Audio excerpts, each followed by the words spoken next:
8 em cada 10 crianças brasileiras se preocupam com a violência. 80% delas também se preocupam com o futuro da escola e não confiam nos políticos.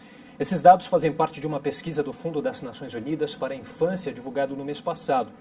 Para falar sobre a formação da opinião das crianças e a percepção que elas têm da violência e da educação, eu recebo agora a Adriana Alvarenga, que é coordenadora do Unicef em São Paulo. Tudo bem, Adriana? Tudo bem, Felipe. Explica pra gente um pouquinho, então, como que é essa pesquisa, como que ela foi feita, quantos países participaram? Então, esse foi um levantamento feito com 11 mil crianças em 14 países. E a gente queria ouvir um pouco a percepção das crianças sobre questões que as afetam. Isso tudo foi feito no âmbito das comemorações do Dia Mundial da Infância, que foi no dia 20 de novembro. A ideia era, então, a gente entender quais eram as principais questões que afligiam as crianças para poder dar voz a essas questões pelas próprias crianças. Então, como você estava dizendo, não confia nos políticos, se preocupam com a violência. Como é que a gente faz para dar visibilidade para essas questões, para que elas possam colocar essas preocupações, não só do ponto de vista da preocupação, mas também da sugestão, né, do que elas podem fazer para ajudar a mudar essa realidade. Agora, participaram desse levantamento, Adriana, crianças de diferentes realidades, de classes sociais, porque são diferentes realidades, né? De uma Sim. criança de uma classe social mais alta, outra de uma classe social mais baixa, enfim, houve essa preocupação para fazer esse Sim, levantamento? eram crianças de 9 a 18 anos. Aqui no Brasil foram ouvidas 1.000 crianças de diferentes regiões do país e de diferentes classes sociais, justamente para a gente poder pegar as diferentes percepções.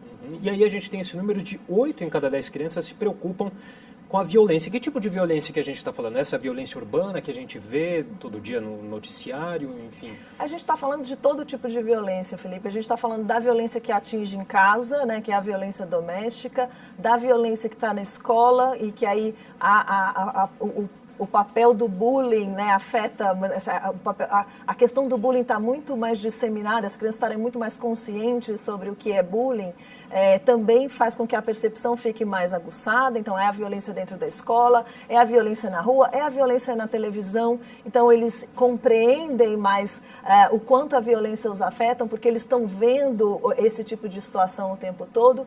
E nos territórios mais vulneráveis, né, principalmente nas periferias das grandes cidades, crianças, inclusive, perdendo amigos para a violência, né? Então, adolescentes com quem a gente tem contato nessas comunidades que foram vítimas de homicídio, por exemplo, né? Então, adolescentes que perderam amigos, que perderam familiares. Então, cada vez mais, essas crianças têm contato direto com a violência, seja por conhecer, seja por ser a própria vítima. Inclusive, um estudo aí da Fundação Abrinq, que foi divulgado hoje, que mostra aí que no Brasil 30 crianças e adolescentes são assassinadas por dia, sendo a maioria negros e pobres. De acordo ainda com a pesquisa, o risco de um jovem negro morrer por homicídio é quase 3 vezes maior a do adolescente branco. Enfim, Adriana, como a gente mesmo, você mesmo falou que é uma violência que está exposta, né? De alguma maneira, surpreende o fato de as crianças terem essa percepção? Essa é uma questão que a gente vem percebendo já há algum tempo, Felipe. Há 2 anos, aqui na cidade de São Paulo, houve um estudo chamado Ir Bem Criança e Adolescente, que foi feito pela Rede Nossa São Paulo, e que já mostrava essa preocupação das crianças. E se você for voltar atrás na história, isso já vem aumentando, porque a violência vem aumentando e essa percepção da violência vem aumentando, né? E se você for olhar entre os diferentes territórios de uma cidade como São Paulo, você vai ver que o problema é mais grave em alguns territórios e em algumas populações, como você mencionou. Os negros, os moradores das periferias, aqueles que têm menos acesso à educação. Enfim, é uma questão com a qual a criança não deveria estar se preocupando. A criança deveria estar se preocupando em estudar, em brincar, enfim. Ela deveria estar inserida em um outro contexto, né, de proteção e não de violência. Falando em educação, tem essa preocupação com o futuro da escola. Essa sim é uma preocupação legítima. Essa é uma outra questão que está afligindo as crianças e os adolescentes, mas também com relação à qualidade da educação, né? Então, eles têm tanto a criança que está dentro da escola e que gostaria de ter uma qualidade melhor e que se pergunta, né, por que eu não posso ter uma educação tão boa contra outra pessoa que está com uma escola já melhor equipada, né, em que os professores já estão melhor preparados e eu não posso. E a questão das crianças e adolescentes fora da escola. A gente ainda tem a gente tem 2,8 milhões de crianças e adolescentes fora da escola ainda no Brasil. Para um país como o nosso, né, que conseguiu colocar quase todas as crianças e adolescentes na escola, 2,8 ainda é muito grande. 2 milhões e 800 mil crianças fora da escola. Então, são questões que os próprios meninos e meninas vão percebendo. Então, eles vão vendo, às vezes, a escola expulsando essas crianças. E eles também podem ajudar. Quando você ouve meninas e meninos falando sobre educação, você percebe que eles têm ideias super criativas de como aproveitar o potencial desses estudantes que estão na escola para mantê-los na escola e para trazer de volta que está saindo ou que nunca entrou na escola, sabe? Para agarrar esses meninos. Uma contribuição que não pode ser desperdiçada. Exatamente. E o papel da escola é essencial na proteção à violência, inclusive. Agora, desesperança aí com os governantes, isso é fato entre a população adulta. Agora, as crianças também têm essa percepção?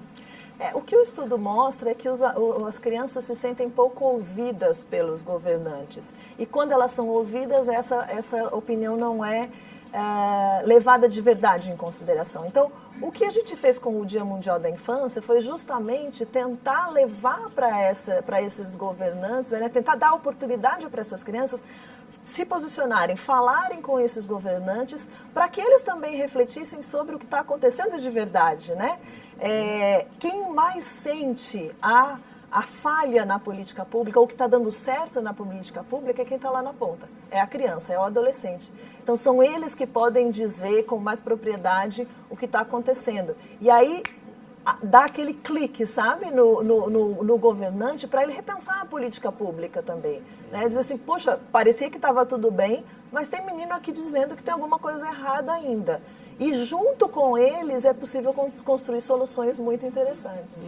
A gente passou agora, antes da entrevista, uma reportagem aqui sobre a questão dos refugiados e tem um dado interessante também nessa pesquisa que mostra aí que as crianças brasileiras estão aí entre as que mais se preocupam com esse tratamento injusto que é dado a crianças refugiadas e também a imigrantes, né, e todo mundo, né? Essa é uma outra questão. As crianças e os adolescentes, em geral, são mais abertos para receber o diferente, né, para receber as pessoas que eles não conhecem e para agregá-los, né, para ajudá-los a se inserirem naquela realidade. Então, principalmente na escola pública, em que essas populações estão mais próximas, as crianças estão se aproximando mais dessa população e estão vendo também o tipo de dificuldade que eles enfrentam. Isso vem não só da vivência direta, não é, nas comunidades, nas escolas, mas também do que elas recebem de notícia pelos meios de comunicação. Para a gente encerrar, uma perspectiva ruim aí desse levantamento, né, que apesar de um processo global, uma em cada 12 crianças, de um progresso global, né? 1 em cada 12 crianças e adolescentes em todo o mundo vivem em países onde as suas perspectivas atuais são piores do que as de seus pais anos atrás. É isso mesmo? Eu acho que eu preferia terminar de um jeito positivo.